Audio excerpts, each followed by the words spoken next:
Good morning, church family. Here comes Howard.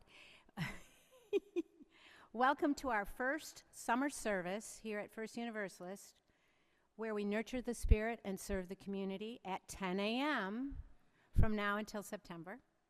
I'm Kitty Forbush, she, her, and I am one of the worship associates here at First Universalist who help to lead our services. But today we will be experiencing in person here and online the Sunday worship service for the annual General Assembly of the Unitarian Universalist Associations of Congregations. The description of this service, entitled Weaving Our Lives, being led by Reverend Molly Housh-Gordon, is as follows. We are all tangled up together in a great web of life that is woven with beauty and hardship, love and loss, thriving and struggle. How do we tend well to the weaving so that all of us are held in care? And thanks to our tech master, Oliver Annan, this recorded service will be streamed here in the sanctuary and also online. Join in listening to ministers, worship leaders, and musicians from across the country in this beautiful worship service. So we will not have the other things of our service like joys and sorrows, but I would like to say this is Michael Scott has now stepped down from being the chair of his department. Whoop, whoop. And Paula Marchese is here, healing from her terrible accident, broken ankle foot. And I just want to welcome all of you and everybody online for this wonderful sharing of our GA service.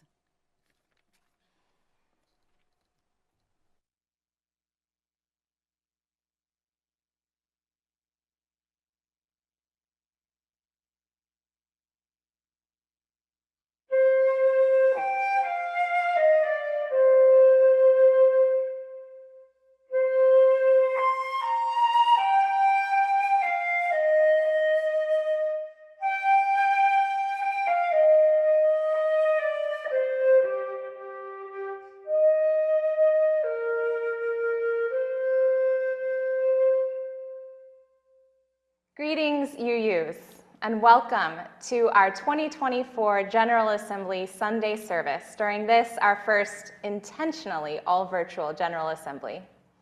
It is a delight to be joining you on screen in your sanctuaries and homes, and it is a joy to be connected across every distance, linked from person to person and congregation to congregation.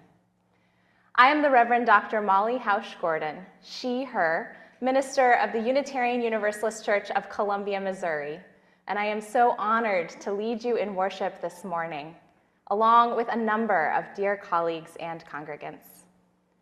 I am a pale-skinned white woman in the very last months of her 30s, with red hair that is very long on one side and very short on the other.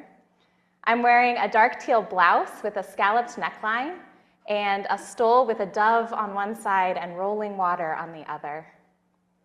I'm speaking to you from my church sanctuary in Columbia, Missouri, against a background of large dandelions made of paper plates and napkins and garden hoses by a wonderful artist in our congregation, Lily Johnstone.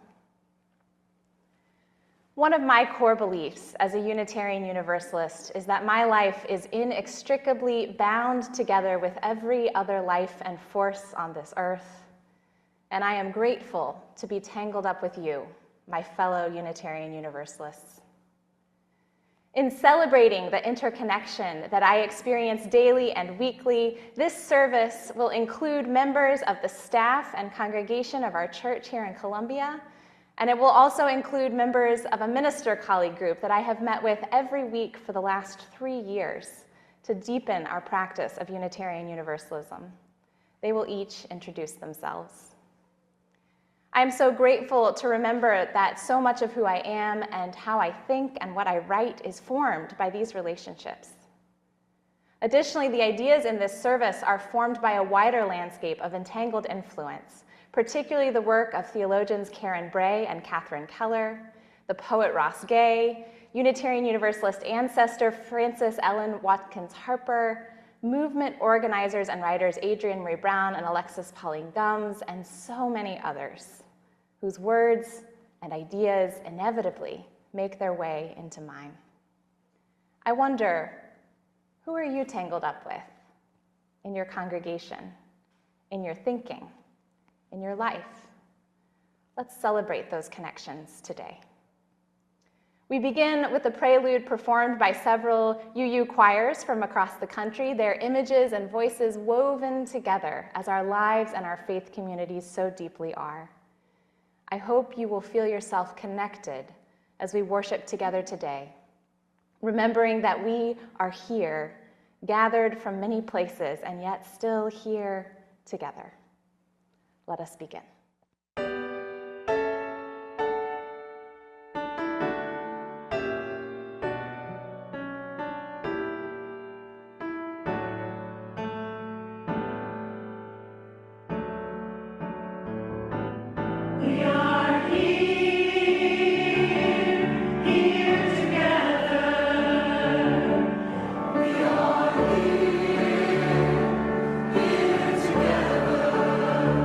We are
leave our worshiping community this morning, we offer greetings to all UUA congregations, to CUC congregations, to individual UUs tuning in across the country and world, and to global Unitarian Universalist communities who may be worshiping from so many places.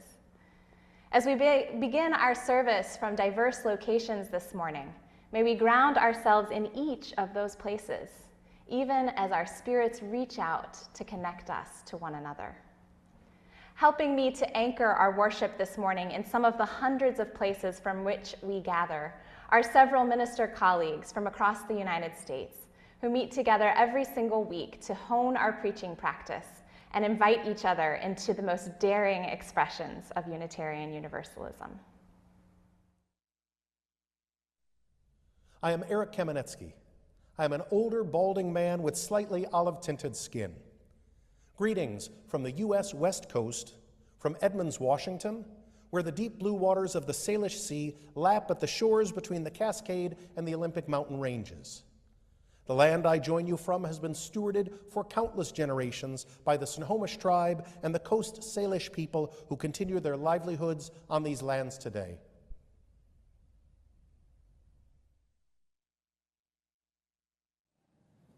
I'm Reverend Sarah Oglesby Dunnigan, a short, middle-aged woman with graying red hair and freckles, wearing glasses.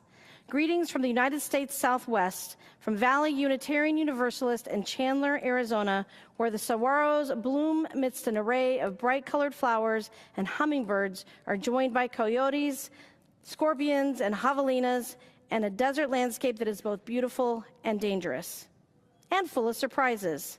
The land I join you from has been stewarded for countless generations by the Hohokam, Akamel-Oatham, Maricopa, Yavapai, Yaqui, and also the Gila River Indian Community, Salt River, Pima Maricopa Indian Community, and Tohono O'odham Nation. From Arizona, we share a wish of cool breezes, shady spots to rest, freedom to cross borders as needed, and enough water to you, our fellow Unitarian Universalists across the country and world.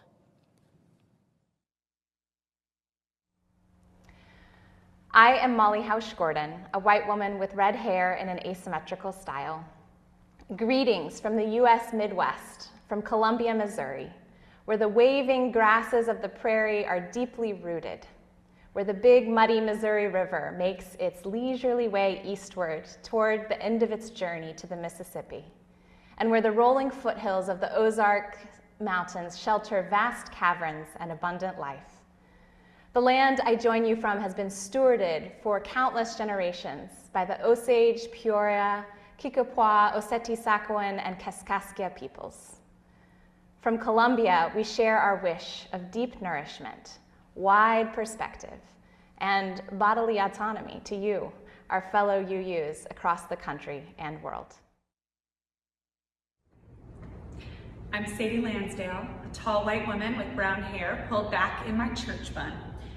Greetings from the United States South, from Greensboro, North Carolina, where the blooms are going wild, the produce is ripening on the vines, and the rivers and creeks that sweeten the earth are thick with life. The land I join you from has been stewarded for generations by the Chiraw, Catawba, Occaneechi, Sissipahaw, Kiowa, and Shakori people. From Greensboro, we share our wish of good food, good music, and rowdy celebration, heaven on earth for all people, to you, our fellow UUs across the country and the world.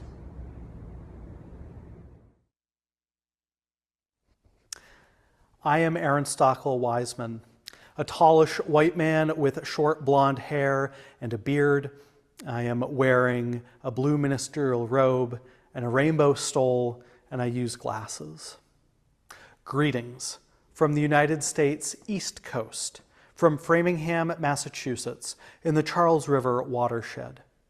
We learn about the seasons as the vernal pools fill with water in the spring.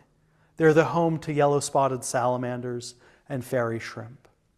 We learn about the seasons too with the vermilion and golden leaves of autumn and the chattering of those bare branches during stick season.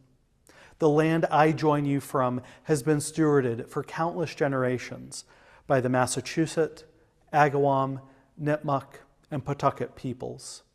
From Framingham, Massachusetts, we share our wish of changing seasons and flourishing life to you, our fellow Unitarian Universalists across the country and world. Greetings to you gathered in so many additional beautiful spaces. Take a moment to feel your body connected to the place where you are as we join our spirits with yours from each of these places. Take a moment in gratitude for the land that upholds and sustains you, for its many stewards across generations, and for the spirit that roots and connects us each to each in a great web of living and loving and worshiping. Come, let us gather.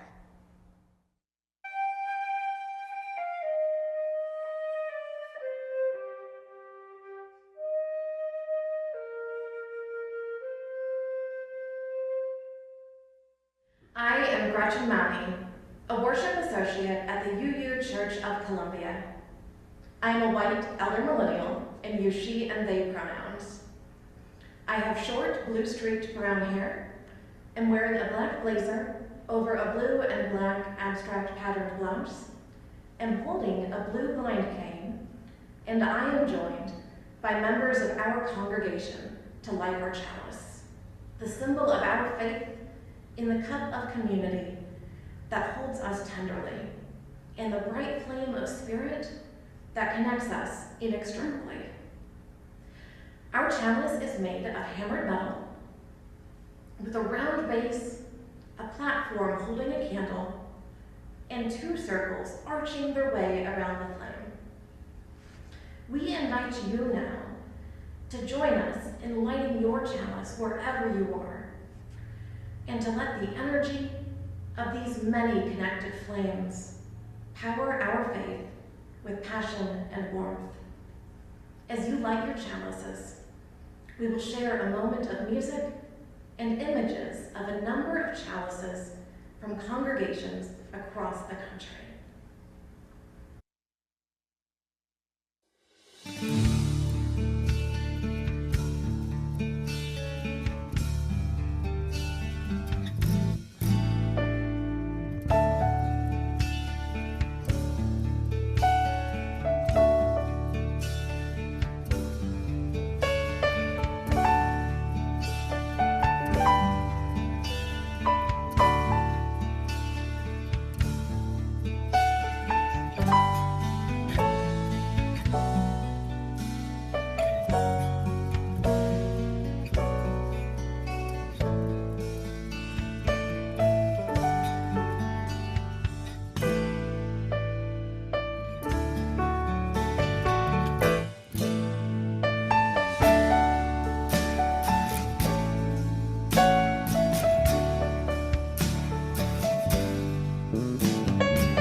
I am Leon Dunkley.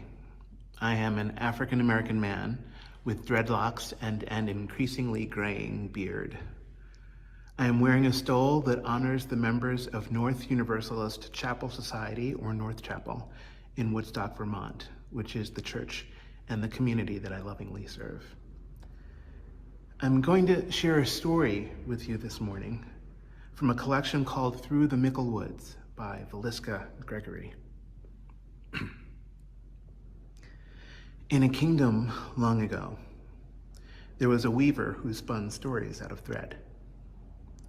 One day, an owl, white as winter, perched in a nearby tree.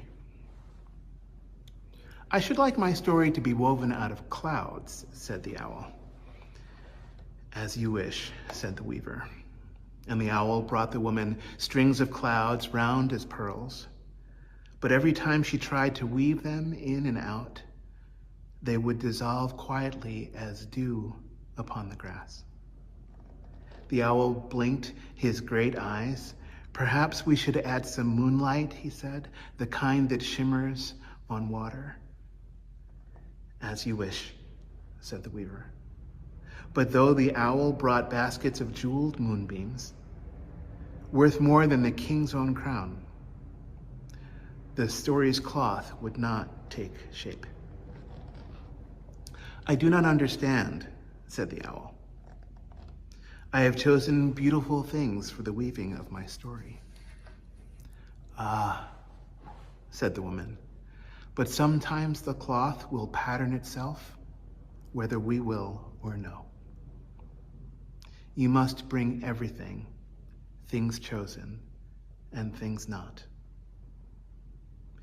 And the owl flew over mountains and through valleys. He gathered jade, green as ginkgo leaves, and raspberries red as blood. He flew past villages that were peaceful and past countries ravaged by war. And when he returned with all of the things that he had found, the weaver smiled. These will do, she said. She took the things that the owl had brought, the threads of sunlight fine as silk and cobwebs gray as skulls, and wove them together into a cloth. And when the owl pulled his story around him, it was so full of woe and gladness, so beautiful and strong, that when he stretched out his new-made wings, the people thought he was an angel hovering over the breathless sky.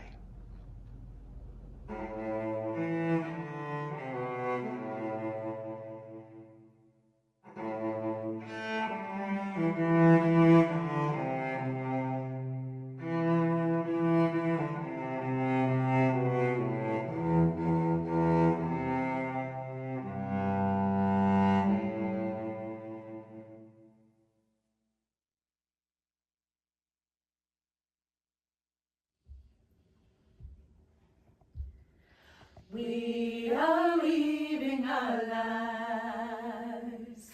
We are weaving our hearts and our minds. We are weaving the bright and dark threads of our journeys through. We are weaving our lives. We are weaving our blanket of light. We are weaving a blanket of light. We are weaving a basket of hope. We are weaving our lives. We are weaving our hearts and our minds.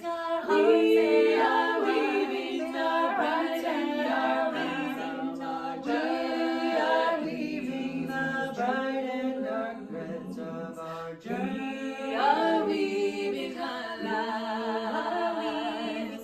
We are weaving a basket of weaving. We are weaving a basket of weaving. We are weaving a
Jamila Batchelder, the Director of Religious Education at the UU Church of Columbia.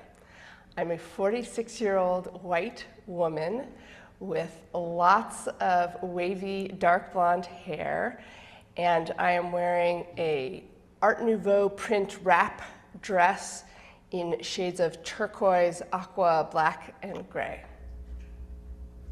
My name is Violet Vonnerhaar. I'm the Director of Music Ministry here at the UU Church of Columbia.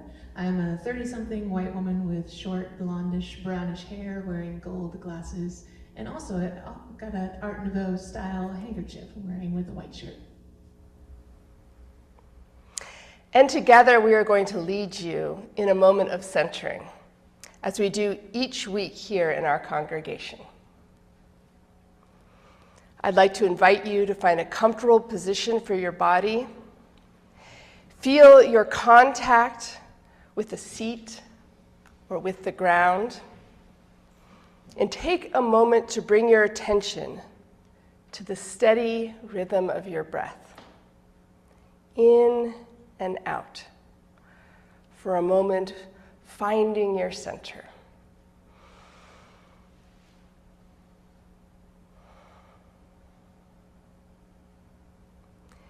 And now, close your eyes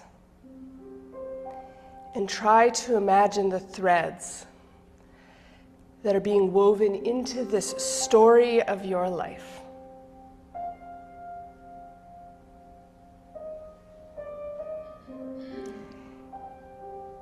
Each experience, each feeling, each love and sorrow, its own thread.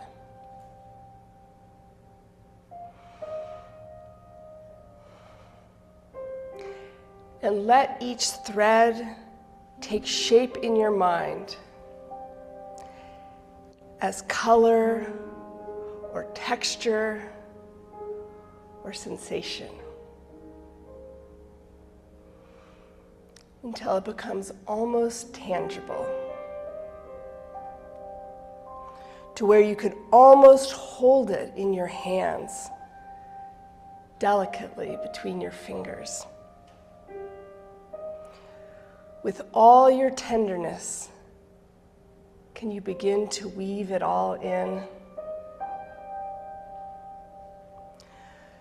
Twining green shoots of new discovery. Heavy, drab threads of despair.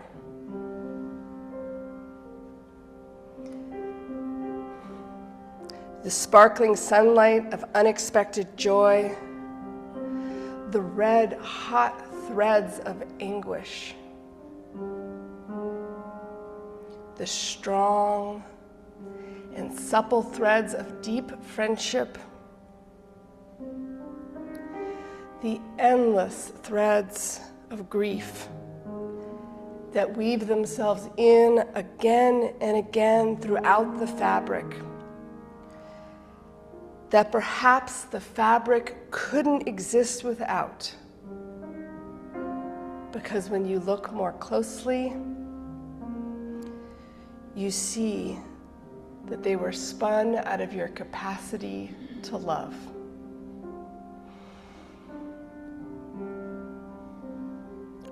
What is weaving itself into your story? What makes the fabric strong? What makes it vibrant? What gives it poignancy?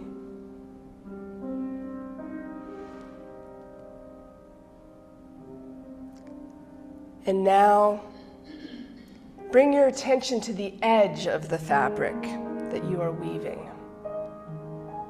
And see, it does not end there. Each fabric neat and tidy and separate.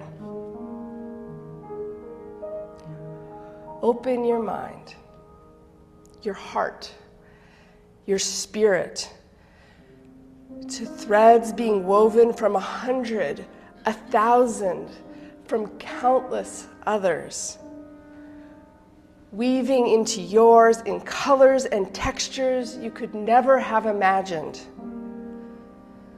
Sometimes weaving together roughly in complicated patterns, sometimes beautifully and seamlessly, sometimes some of both. Can you hold the tenderness of their stories, the tenderness and care of this weaving together?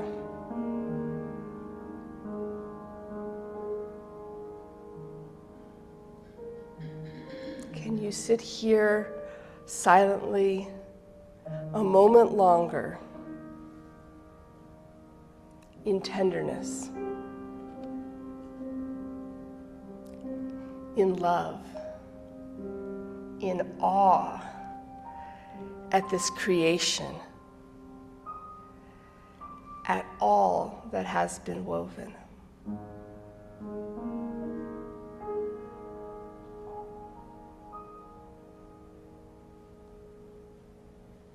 We are weaving our lives. Won't you sing with me?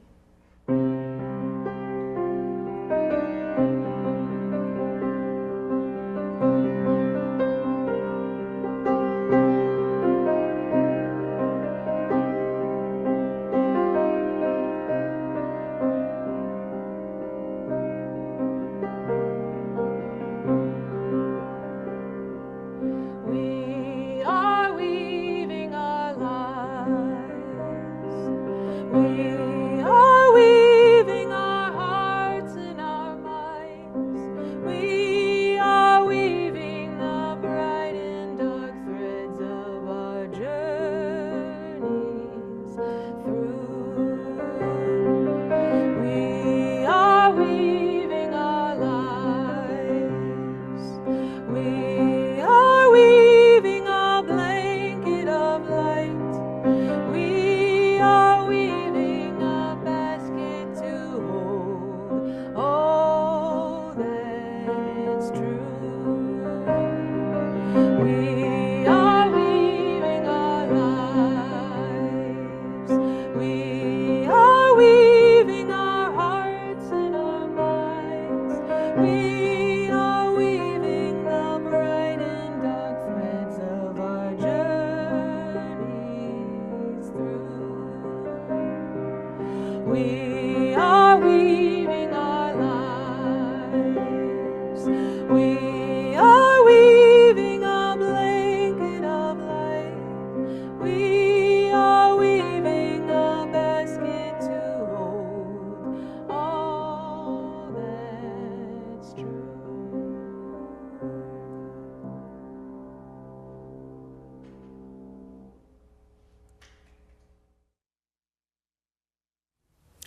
I am Joan Javier Duval. I am a cis woman in my 40s with black hair to my shoulders, brown eyes, and tannish skin, dressed in a black clerical robe with a colorful stole. Will you join me in the spirit of prayer or contemplation? Holy mystery, silent presence, uncertain bearer of the weight of it all. In these quiet moments, we tune in. We listen for and seek out the maybe still breathing, perhaps still whispering, faintest sign of the universal good. We await wisdom between the cacophony of distractions pulling us towards untruth and falsehood. We await relief amidst the shrill cries of desperation, of we've had enough, of when will they stop killing my people, of how much more will the waters rise, of when will it be safe to return to my home, of how much longer can I hang on we listen, we attend, and we wait. Through the tumult of these days, we seek assurance. We seek the fulfillment of a promise made to ourselves, a promise made to those we have been stretched to call neighbor, a promise written and enshrined and yet unfulfilled. Help us, abiding mystery, to hang on, to hold on when all is in question, when all is in doubt. Help us to stay firm to our own commitments and our own promises. Lead us back into connection, back into the bonds of humanity that help us to know each other as beloved. May we continue attending with care. May we keep watch. May we beckon love and justice and mercy with our own whispers, with our shouts, with our cries, until all know themselves part of the circle of love. Amen. And we continue now with several minutes of contemplative music and images of candles on the screen.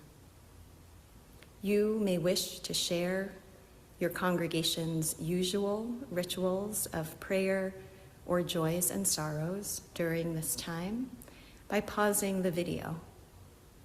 Or you may simply take a moment of breath and attention to enjoy some quiet contemplation.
Now we invite you to join in singing our hymn of response, Spirit of Life.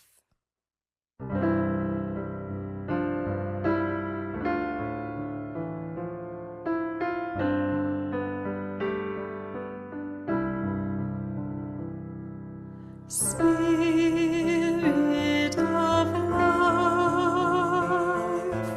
come unto me. Sing in my heart all the stirrings of compassion.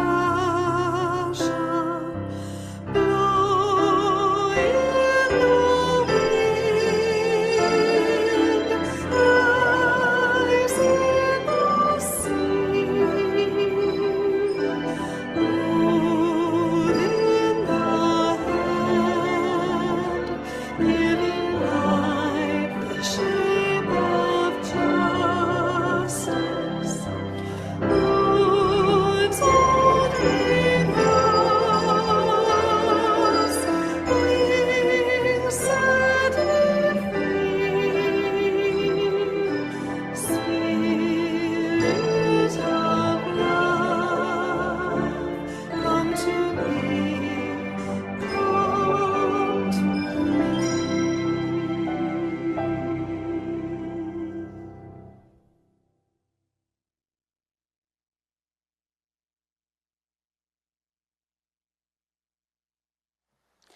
Good morning. I'm Reverend Jordan Nelson Long, a white woman with chin-length brown hair, and I am standing in a white wooden pulpit at our congregation, First Parish, Needham, Massachusetts, on which note Reverend Molly, your intern congregation of long ago, sends its greetings. We are indeed held by threads woven fine. Our reading this morning is by the poet Jean Lohman, Shaking the Tree. Vine and branch, we're connected in this world of sound and echo, figure and shadow, the leaves contingent, roots pushing against earth. An apple belongs to itself, to stem and tree, to air that claims it, then ground. Connections balance. Each motion changes another. Precarious, hanging together. We don't know what our lives support. And we touch in the least shift of breathing. Each holy thing is borrowed. Everything depends.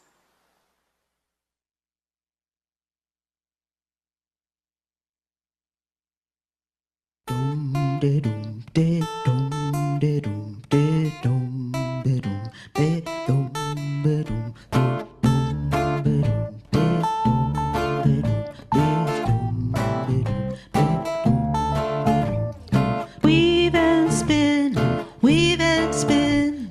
This is how our work begins. Mend and heal, mend and heal. Take the dream and make it real. Weave and spin.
My 5-year-old Margot May comes to me sobbing and thrusts her snuggle-worn sloth lovey into my face.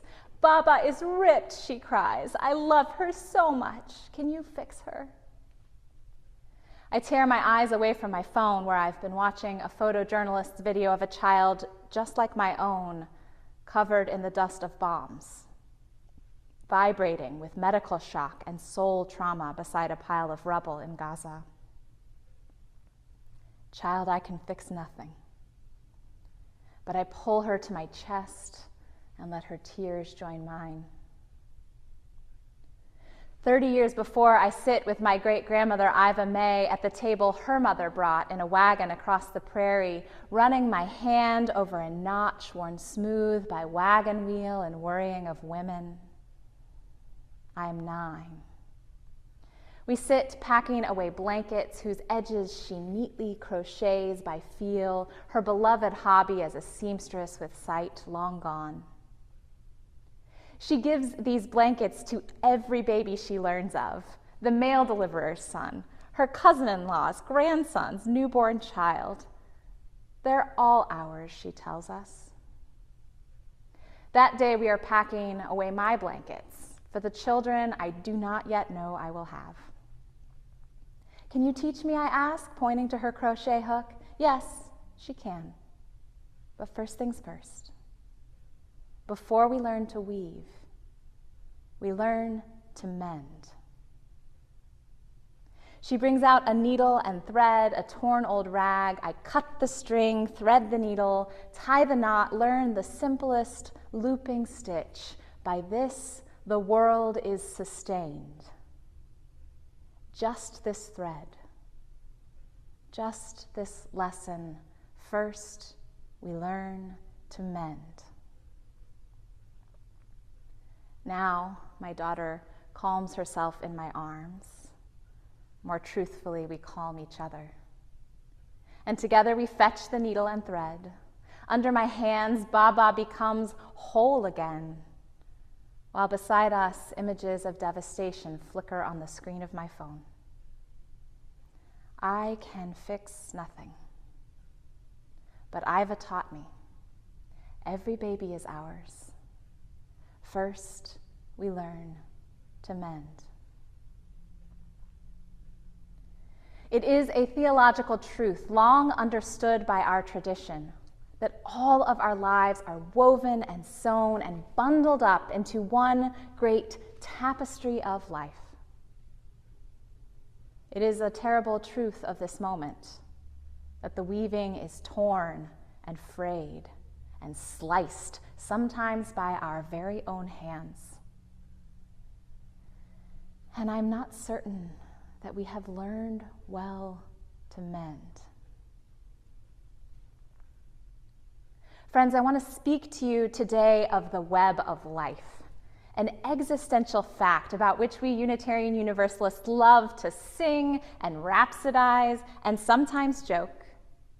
Did you see the UU Valentine that said, "Baby, let's let our interconnected webs interconnect"?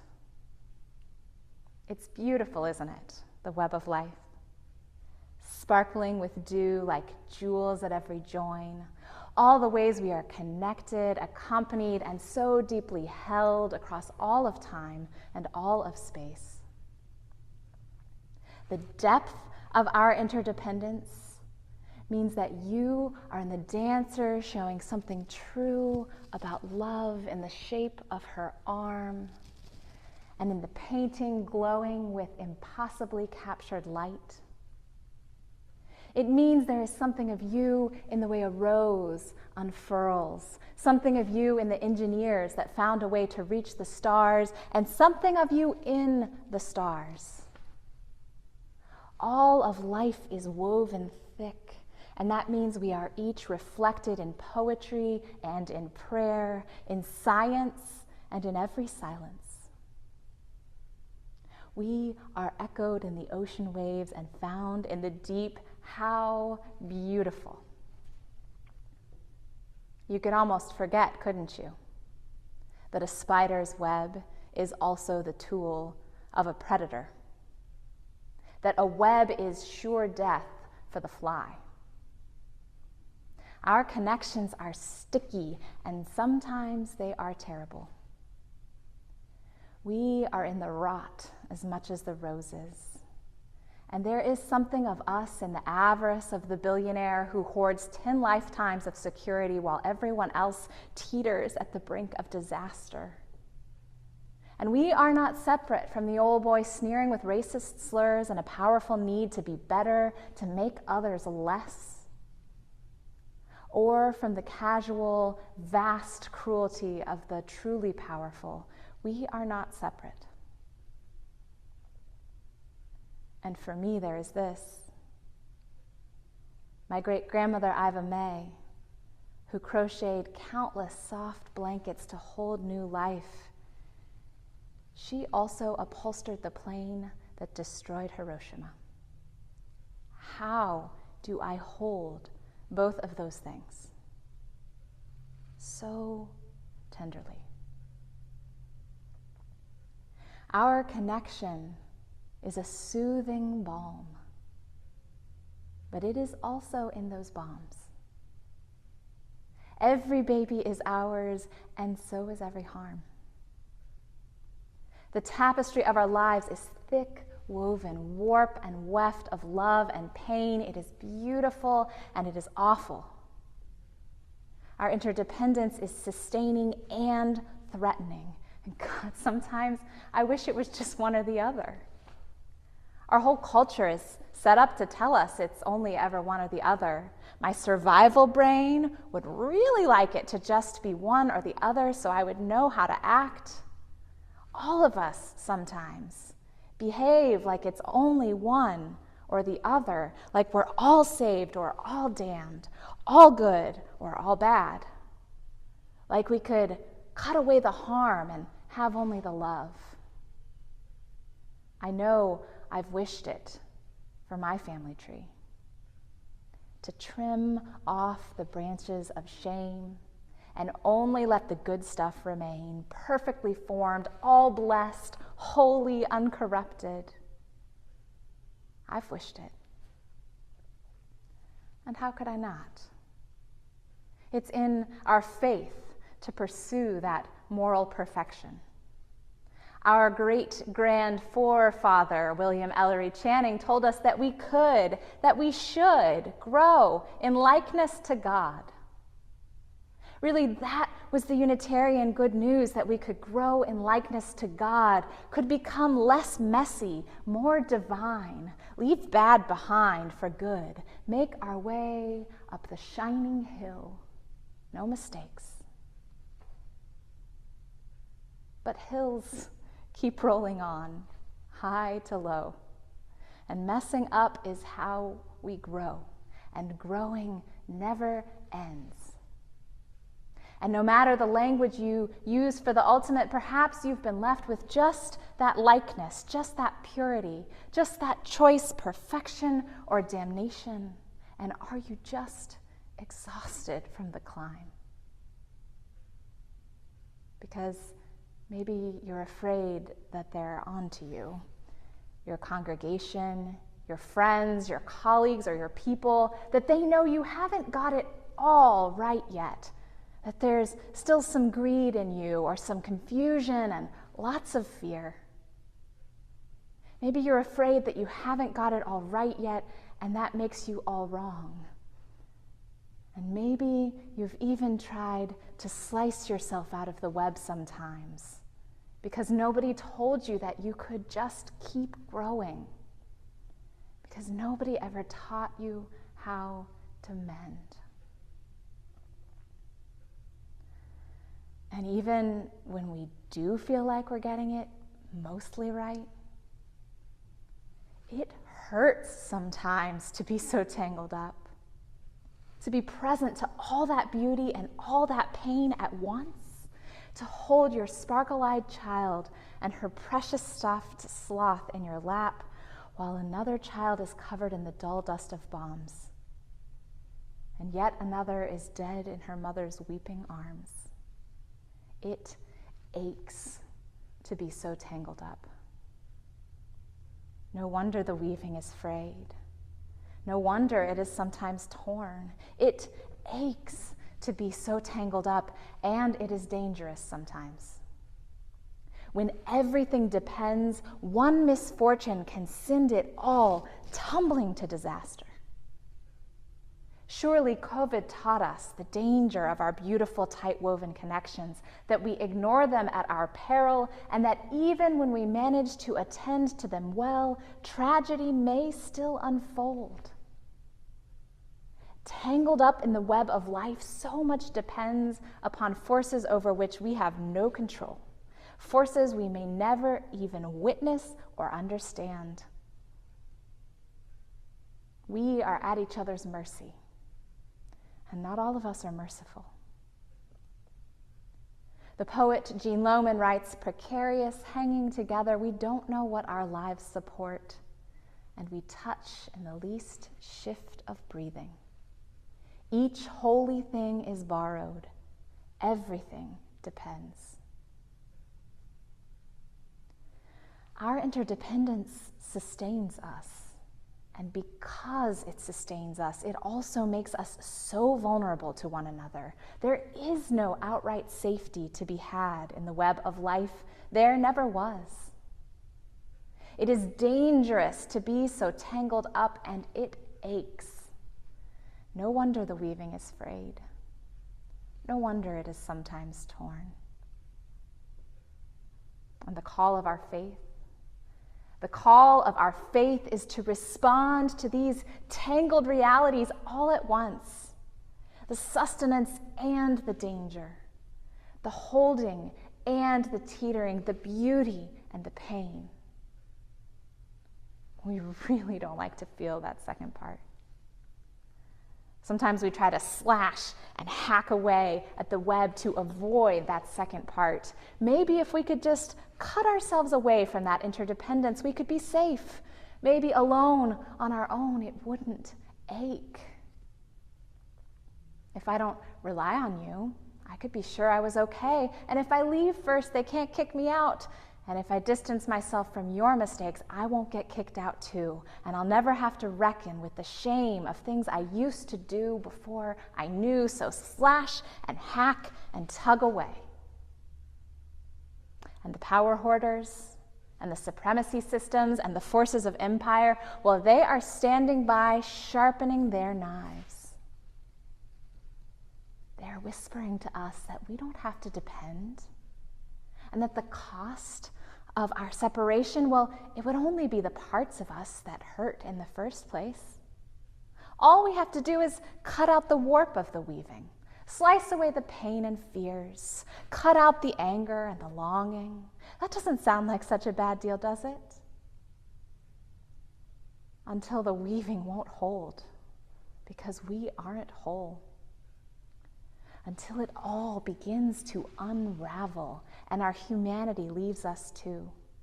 And the weft of joy that cannot stay without the warp of sorrow. And the weft of love that does not exist without the warp of loss. Our lives must have them all. And not just our lives, life on earth must have it all. Every strand, every warp and weft. Yes, it aches to be so tangled up. Yes, it is dangerous sometimes. And yes, empire is standing ready with a knife, inviting you to cut your way free of the web. Don't. You must stay. You must stay woven in. Everything depends on us all staying woven in, on us each learning to mend. Everything depends. And any separation we might win would be an illusion anyhow. Interdependence is beautiful and it is terrible, but more than that, it is. Our entanglement comes from living in a universe of bouncing atoms and growing life and exploding stars. We cannot escape it if we try, and we harm it when we try. We harm it when we try. So what if instead we hold on tighter to each other, and so embraced we learn to abide, to weave all of life whole, to reknit unjust entanglements into more just ones, to mend the places we've torn in our desperation to escape where the weaving's been worn. What if we turn back to each other and refuse to turn away, even when the bombs break our hearts, even when one more loss will unravel us? What if we tangle our fingers up together on purpose and cup this delicate web in our hands and tenderly mend every tear? And what if every join in the weaving is where the power lies that will make us all free, tangled up in mutual thriving? And what if our heartbreak is the needle that will sew us back together? This has always been the wisdom of community organizers and spiritual leaders and prophets, that our power lives right next to our broken hearts. Another warp and weft in the weaving of our thriving when we're learning to mend. I live in Missouri, where the voice of empire and domination is very loud right now, and where the state legislature is very extremist and very afraid, and they have taken their sharpest knives to our interconnection. They are afraid of how life and death intertwine, so they have banned abortion. They're afraid of how possibility and unruliness dance together, so they have banned gender-affirming care. They're afraid of the way curiosity unfolds into deeper mystery, so they are defunding education. And I wonder, where are their hearts broken to? And I wonder if we can help them learn to mend, because we need them to weave themselves back in, because we can all turn back to each other again. Because right next to the threads that they have tattered, there is also a strong woven Missouri, ready to receive and reweave what is frayed.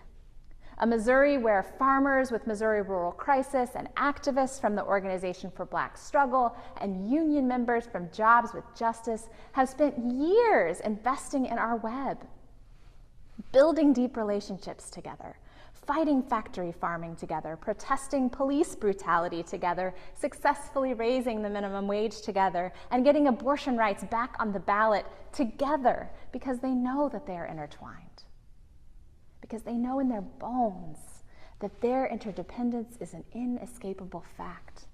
Because they would not leave this web even if they could, because even though it aches and even though it is dangerous sometimes, it is so sustaining and so beautiful. In this Missouri, we live in a vast and shining web of organizing relationships where we stay connected, where we prize our interdependence, where we turn toward each other, where we mend what we tear. And yes, we are heartbroken together. And there we find our power. I hope you have a web like that too, in your community, in your congregation, in your beautiful family of choice. I hope you are weaving a beautiful web like that, where we already know that love and loss are intertwined. And because we've accepted that tender truth, the power of our care cannot be stopped. And this too is the promise of our faith, that when we accept the tender truth of our aching, dangerous, sustaining connection, the power of our care cannot be stopped. We UUs know the whole woven web, joy and sorrow, hope and despair, and at our best we are rooted in it, and we are sustained by it, and there is nothing woven that we need to fear, because we are learning to mend. because we are willing to cry and rage together and dance and rejoice together. And with the strong threaded needle of our heartbreak and our care, we are present to all of it together. And that is where our power lies. In depending on each other and knowing we depend on each other and being unafraid to depend on each other because it's all woven so tight, because everything depends. I am sitting with my daughter, mending her snuggle-worn sloth and stitching myself in with the children of Gaza. I am sitting with my ancestor learning to sew and stitching myself in with the victims of that bomb.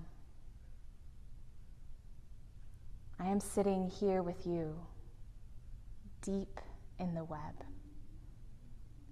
We are here together, tangled up in the gorgeous ache of love, weaving and mending, and when all else fails, joining our tears. By this, the world is sustained. Just these threads, all of them, wound and bound together, unbroken or mended, encircling, and finally we pray, we promise, we proclaim, finally, woven whole.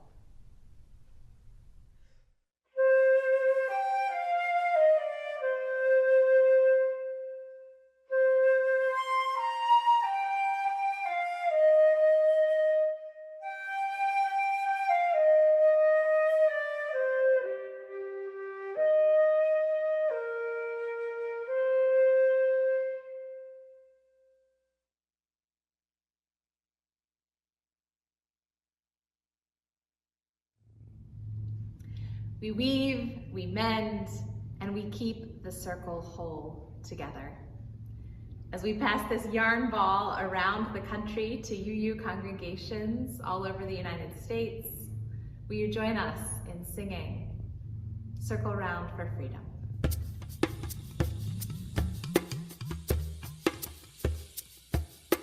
Circle round for freedom. Circle round for peace. For all of us in prison. Circle for release. Circle round for freedom. Circle round for peace. For all of us in prison. Circle for release. Circle for the planet. Circle for each soul. For the children of our children. Keep the circle whole.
children of our children, keep the circle whole.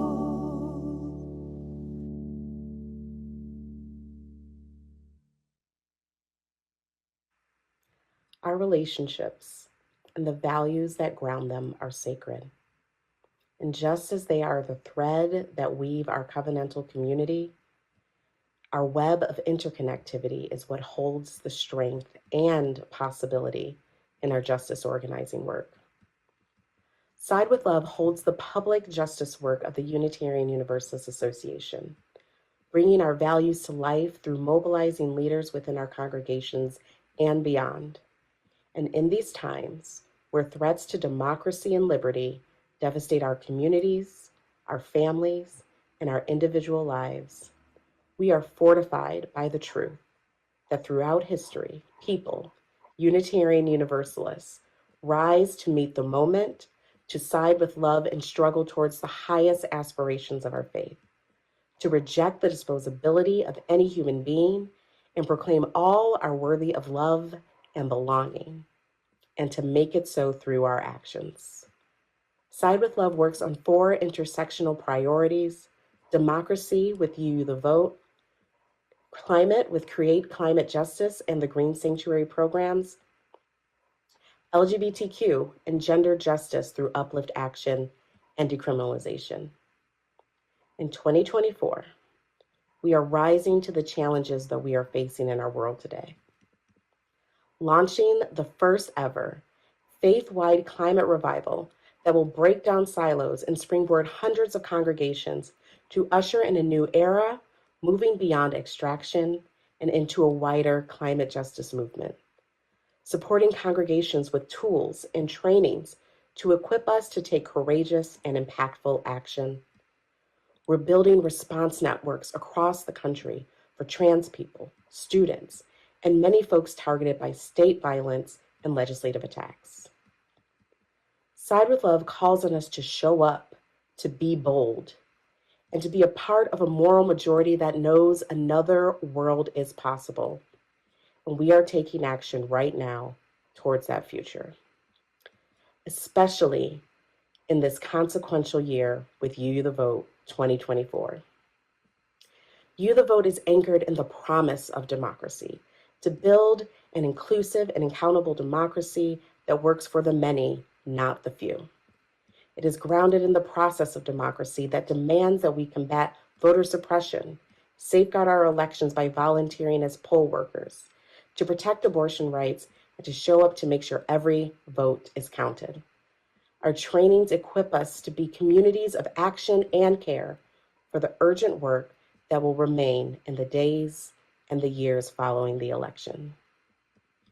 UU the Vote is anchored in the people, all of the people who power our democracy, at the polls, on the steps of the Supreme Court, in the halls of our legislatures, and in the streets.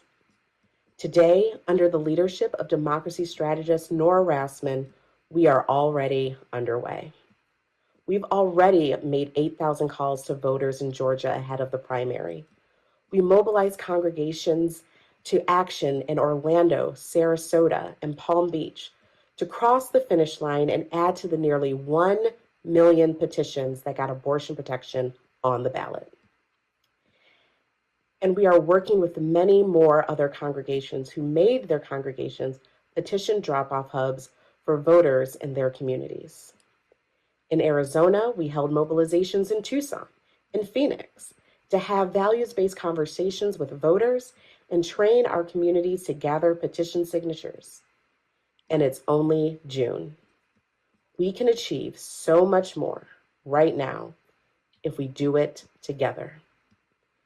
This is why we're working with UU state action networks in Pennsylvania, Wisconsin, and North Carolina, and many more, helping to bolster voter contact and add capacity so that they can build the election defense and safety teams to be responsive to the needs on the ground. Together with national partners like Power the Polls, we're filling in the gap of a major poll worker shortage that leaves the administration of our elections at risk. We are rising to the challenge of frontline partners who have asked for Unitarian Universalists to be bold and vocal in our support of abortion rights and trans rights, and to grow a strong interfaith movement that contests theologies of domination that seek to control the lives, bodies, and futures of BIPOC, trans, disabled, and many other targeted communities. Side with Love is proud to organize thousands of Unitarian Universalists every year. And today, I am asking for your support to make this work possible. Your gift today will be used to fund the programs that mobilize Unitarian Universalists across the country to take urgent action that meets the moment with faithful courage and prophetic determination. Love calls us to embody the highest aspirations of our faith and harness our power by acting boldly and committing to the work today and for the long haul. And I'm excited and grateful to share that all contributions you make will be matched up to $50,000. Thank you to all who made this possible.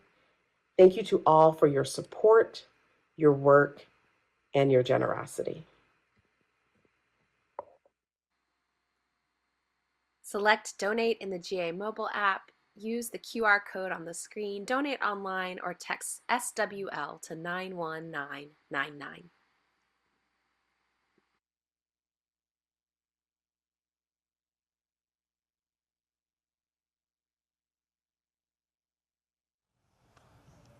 My mama said to me, hold on, you gotta be wise, hold on. Momentary dreams can be gone. Water through your fingers you can't hold. Baby, hold on to the things that you love. Show me who it is you are. Never let the feeling go. Let it show. My mama said to me, save on. No matter what they tell you, girl, save on. Everyone that seems alright has a soul that's hurting deep inside. So baby, hold on to the things that you love.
By this, the world is sustained.